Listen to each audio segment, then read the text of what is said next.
Si te da miedo imaginar que debes cumplir una condena en la prisión, ahora imagina que además estás en otro país y que se trata de una de las cárceles más indeseables que te pueda tocar.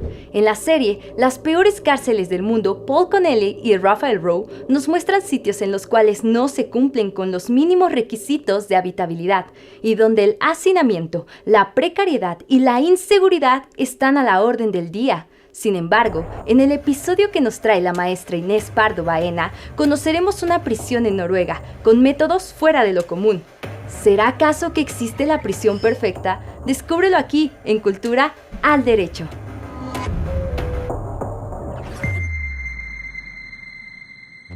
Bienvenidas, bienvenidos a una emisión más de Cultura al Derecho. Mi nombre es Diego Guerrero y el día de hoy vamos a hablar de una serie que nos habla sobre el sistema penitenciario, sobre los derechos humanos, sobre la reinserción social, sobre estos procesos que de alguna manera nos llevan a reflexionar cómo se vive en un momento determinado cuando se comete algún delito.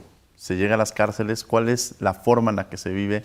Incluso muchas veces existe un autogobierno dentro de las mismas, que es el caso de México, pero hoy no nos vamos a enfocar a eso. Hoy vamos a hablar precisamente sobre Las peores prisiones del mundo, que es una serie del 2016, en donde, pues bueno, precisamente vamos a hablar sobre cómo son las prisiones en Noruega, y para ello me acompaña la maestra Inés Pardo Baena, quien es académica de la Universidad Rey Juan Carlos de España y que en este momento se encuentra con nosotros como investigadora, profesora invitada en el Programa Universitario de Derechos Humanos. Inés, bienvenida a Cultura del Derecho, qué gusto recibirte. Muchísimas gracias, todo un placer estar aquí acompañada de vosotros, es un auténtico placer, siempre estoy muy agradecida. Y además me parece que es un tema apasionante y que la verdad es que yo no pararía de hablar de él, porque es un tema que me parece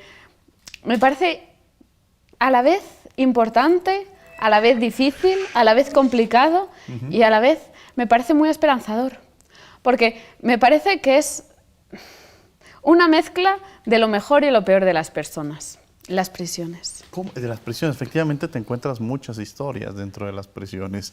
En el caso de esta serie, de esta prisión, que podría ser la prisión perfecta, ese es uno de los temas que pone. ¿Y por qué elegiste también esta condición, esta serie? A ver, si es la prisión perfecta, no lo sé. La prisión a la que todos deberíamos aspirar, sí. La prisión que todos podemos pagar, me extrañaría. Porque tenemos que considerar que las prisiones de Noruega, que son una maravilla de prisiones, pero cuestan $120.000 por preso al año. Es una cantidad muy alta. Claro. Pero son unas prisiones que se basan en tratar, lo llaman el principio de la normalidad, que es tratar a los presos con toda la dignidad, con todo el respeto, con todos los derechos humanos posibles, tratarles como humanos, que son lo que son. Realmente cuando alguien está preso, el único derecho que deberías quitarle es la libertad. Ya está. Ningún derecho más. Incluso ya tengo yo conflictos morales sobre el derecho al sufragio pasivo o activo, si yo considero que sería adecuado o no sería adecuado, obligarles o no obligarles a trabajar. Desde luego nos sentaríamos con unas chelas. Pero si tú únicamente tienes que quitar el derecho a la libertad, tiene que ser un buen entorno. Porque lo importante en las prisiones es que sirvan para algo, ¿no? Nosotros normalmente no creamos sistemas sin ningún fundamento. Claro. Queremos llegar a algún lado. ¿Y cuál es el fundamento de las prisiones? Las prisiones tienen 3 fundamentos. Separar a quien comete delitos de quien no los está cometiendo. Rehabilitar, que es que las prisiones cambien a las personas y las hagan mejores. Y, en último lugar, prevenir. ¿Por qué previenen las prisiones? Porque si te amenazan con ir a prisión si cometes un delito, pues te lo planteas un par de veces.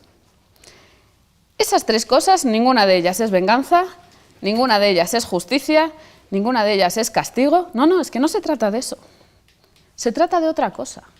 Se trata de ir mejorando como sociedad. Y si no lo conseguimos, si simplemente coges a todos los presos y los encierras en una prisión y tiras la llave, pues estás perdiendo tiempo, dinero y estás encerrando a muchísimos de tus ciudadanos sin ningún motivo.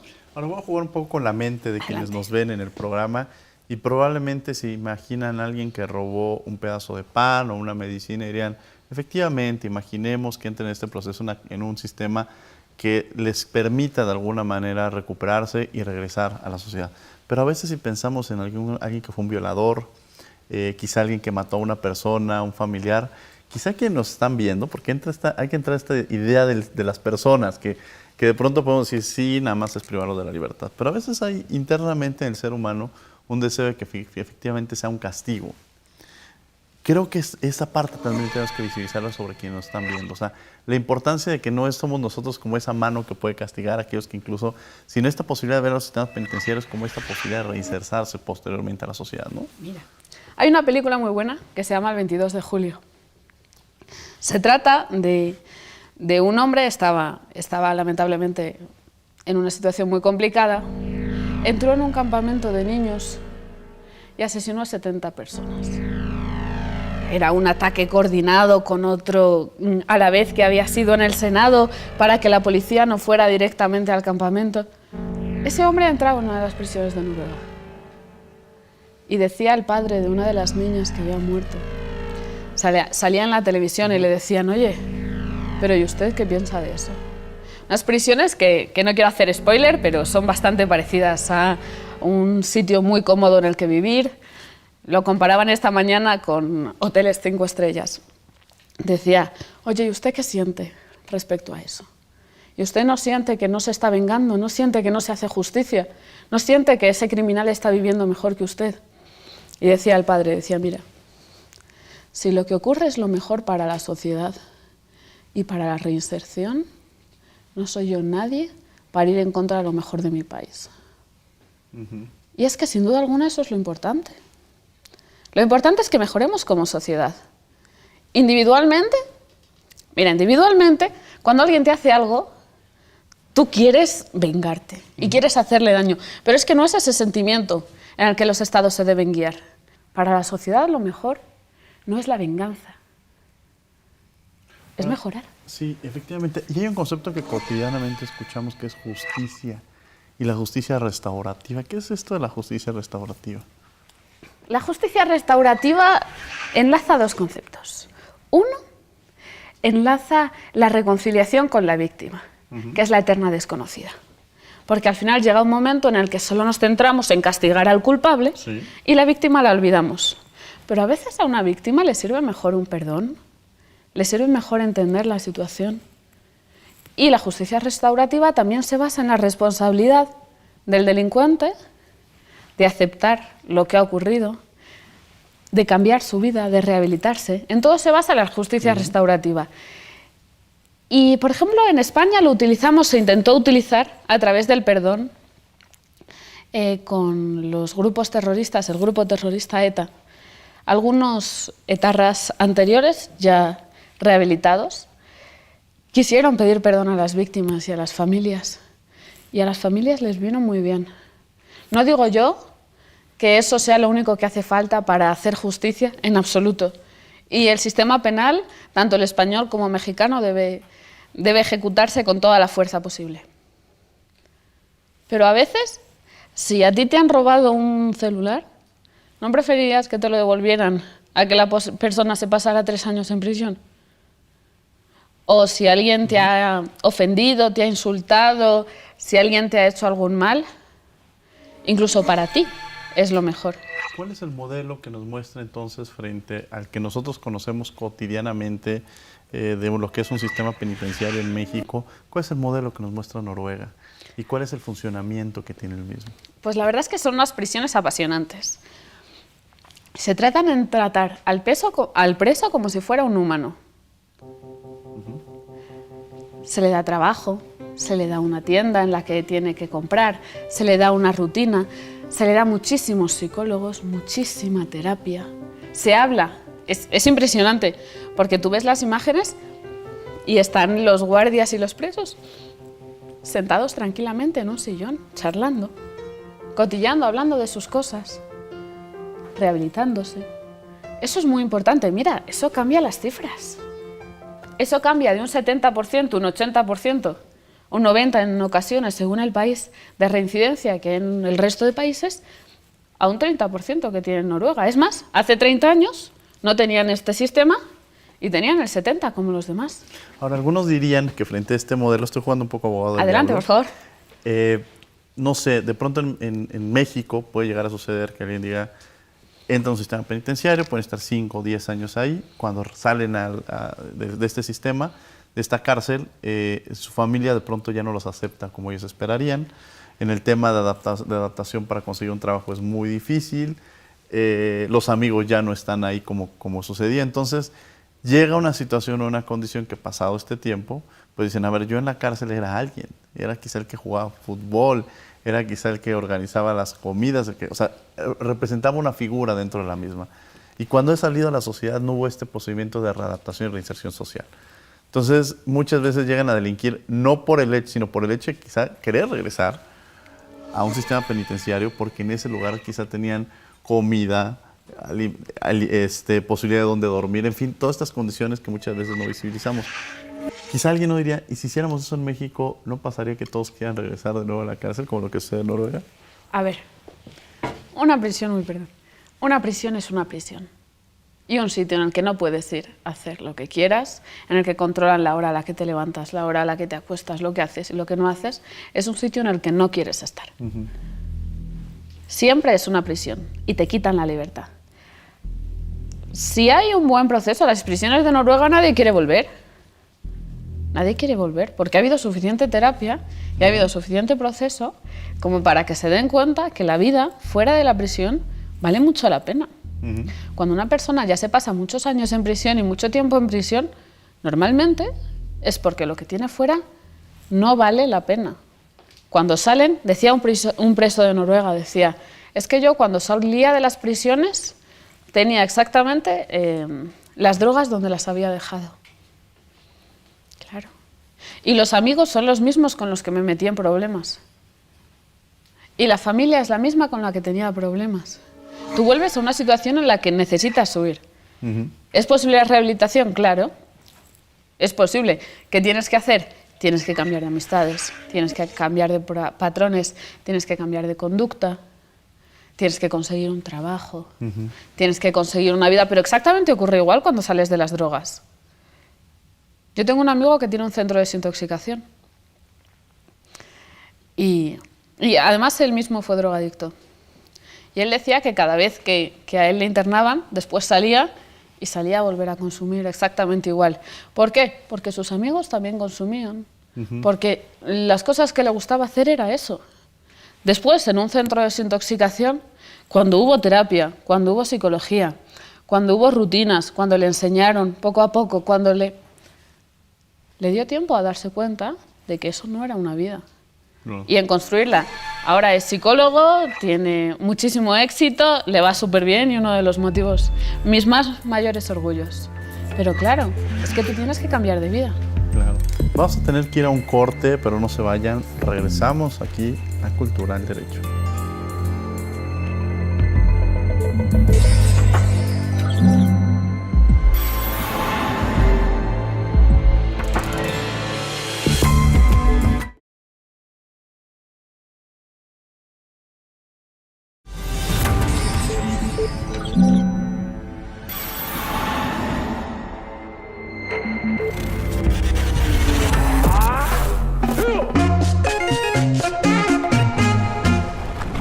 México ha enfrentado desafíos significativos en su sistema penitenciario. Muchos de los problemas están relacionados con sobrepoblación carcelaria, condiciones de vida precarias, infraestructuras inadecuadas, violencia entre reclusos y corrupción del personal, entre otras cosas, impidiendo así en muchos casos el objetivo final de estos centros, que es la reinserción efectiva de los reclusos en la sociedad. Una de las medidas que se ha tomado, además de cerrar centros que no eran para nada funcionales, es la implementación del sistema penal acusatorio, que basado en la presunción de inocencia, busca resolver los casos penales de manera más rápida, transparente y respetuosa, llevando a cabo una mayor investigación por parte del Ministerio Público, supervisada por un juez con más audiencias, juicios orales, revisiones del debido proceso y respeto a los derechos humanos del acusado. Este sistema ha ayudado a evitar que personas inocentes lleguen a los centros penitenciarios, desahogando así un poco la sobrepoblación carcelaria. Pero en realidad, faltan muchas cosas por hacer para mejorar la reinserción efectiva de los reclusos en la sociedad.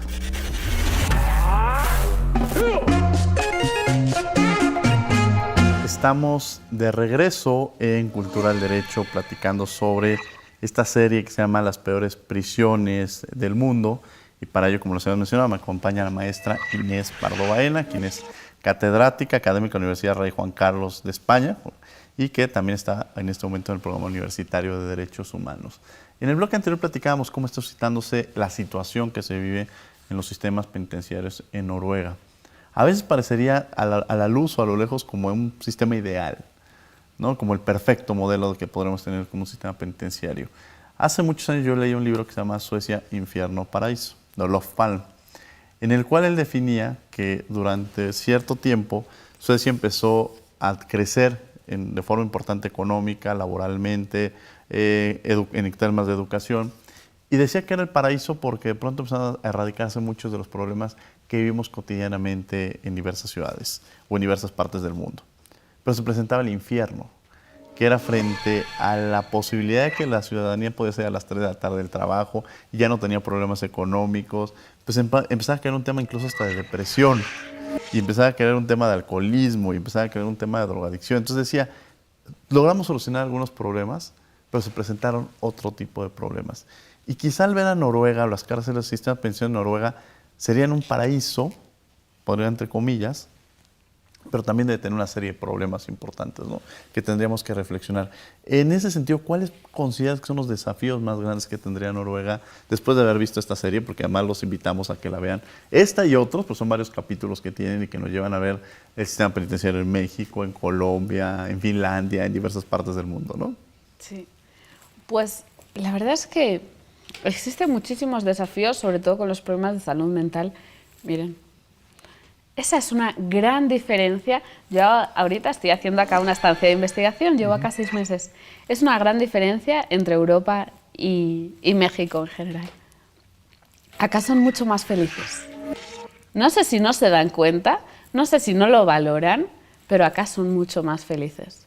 En España, por ejemplo, yo sí veo un problema con la salud mental. Puede ser que estemos más concienciados, o que estemos más sugestionados, o que todos estemos muy centrados, pero la verdad es que yo veo que acá es una población mucho más feliz. Resulta que va pasando el tiempo y según la pirámide de Maslow, que es uno de mis ejemplos favoritos, hay diversos enfrentamientos que tiene una persona.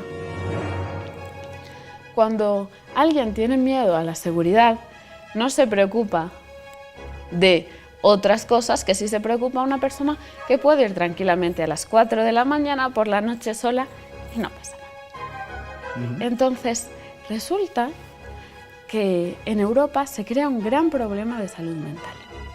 Y en Noruega hay un gran problema de salud mental. También afecta muchísimo el frío. ¿Se lo pueden creer? ¿Por qué? Porque el frío hace que la gente salga menos de sus casas.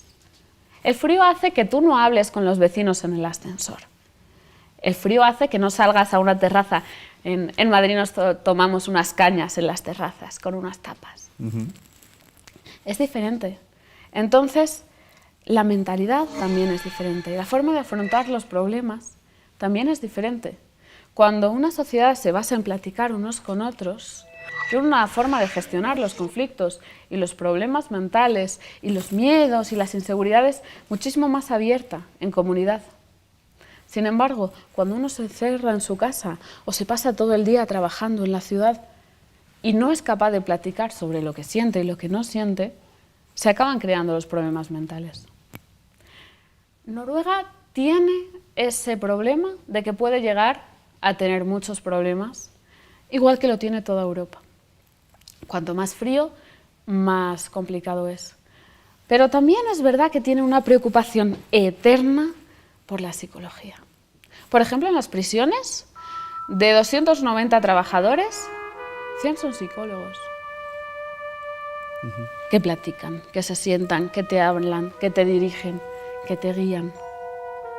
¿Por qué? Porque es lo que necesitas. Es más, las prisiones de Noruega consideran que su base es platicar con los presos. ¿Qué sientes? ¿Qué te preocupa? ¿Qué miedos tienes? Yo creo que es un punto muy interesante que abordar. Las prisiones de Noruega tienen cosas buenas y cosas malas, como todas. Son unas prisiones. Pero fíjate que muy interesante, tomando este modelo que nos da sobre la prisión de Noruega, ¿qué tendríamos que hacer? No poniéndola específicamente en México, hay varias incluso en México, Colombia, España. ¿Qué tendrían que retomar estas prisiones en un tema de derecho quizá comparado y sobre todo con una perspectiva de derechos humanos para garantizar y fortalecer estos temas y que sea un tema de reinserción social e incluso de la no repetición, que creo que son los temas más importantes cuando hablamos de derechos humanos, ¿no? Mucha terapia psicológica, mucha terapia psicológica. Condiciones de vida saludables, que no haya malos tratos, que no exista la tortura, que se firme el protocolo facultativo de la Convención contra la Tortura, que es un organismo que crea organismos estatales para realizar visitas en las prisiones, garantizar las medidas necesarias para que se esté bien. Bajo mi punto de vista, que haya trabajos dignos y bien pagados. Yo entiendo que es un problema para la sociedad, pero la esclavitud se abolió hace ya mucho tiempo. Unas condiciones normales, lo más normales posibles. No considero que sea necesario que todos hagamos Noruega, porque nosotros en España no tenemos 250 presos, lo mires por donde lo mires. Pero sí creo que es un gran sistema para tenerlo de utopía, para tenerlo de ejemplo. Los derechos humanos son lo más importante a la hora de confeccionar un Estado, lo más importante. Luis de la Barreda, que es profesor incluso de la Facultad de Derecho, investigador del Instituto de Investigaciones Jurídicas, yo recuerdo hace muchos años en un informe que él decía, hasta la peor de las bestias tiene derecho a defenderse. Y con esta posibilidad también diríamos, ¿qué mensaje le dirías a aquellos, que regresamos un poco a este inicio, aquellos que quieren un mayor castigo, una mayor sanción frente a los que se encuentran en prisión? Pues la verdad es que, sin querer mencionar claramente el presidente de un país que estoy pensando ahora mismo, miren, si tú no tratas a todos tus ciudadanos como si fueran humanos, se acabó. No hay más que decir. A mí no me importa lo que hayan hecho, no me importa cómo sean, no me importa de dónde sean. Es tu labor. Es exactamente tu labor. Yo entiendo que para la sociedad afectada con un gran dolor y viviendo una situación muy complicada clame venganza. Pero tu trabajo no es traspasar directamente lo que te pide la población. No, tu trabajo es gobernar. Y gobernar se gobierna para todos. Para los buenos, para los malos y para los regulares. Eso es lo que yo diría. Entender que todos son tus ciudadanos. ¿Algún mensaje? Nos queda muy poquito tiempo, Inés, pero con algún mensaje que quieras cerrar, algo que le quieras dirigir al público que nos está viendo. Pues ahí me pillas, la verdad. No lo sé. Yo creo que tenemos que mejorar siempre, todos. Y ser cada vez más humanos. Y para eso necesitamos respetar los derechos humanos. Tener cada vez más empatía, pensar cada vez las cosas más. Yo creo que hoy somos mejores de lo que éramos ayer y que si nos esforzamos mañana seremos mejores de lo que somos hoy. Muchas gracias, Inés, por haber estado con nosotros aquí en Cultura al Derecho para platicar de esta serie y además las invitamos a que la vean para que hagan sus propias reflexiones. También los invitamos los martes, estamos en Radio UNAM en el 96.1 FM a las 4 de la tarde en Derecho a Debate, pero por lo pronto que tengan buen día y gracias por acompañarnos en una emisión más.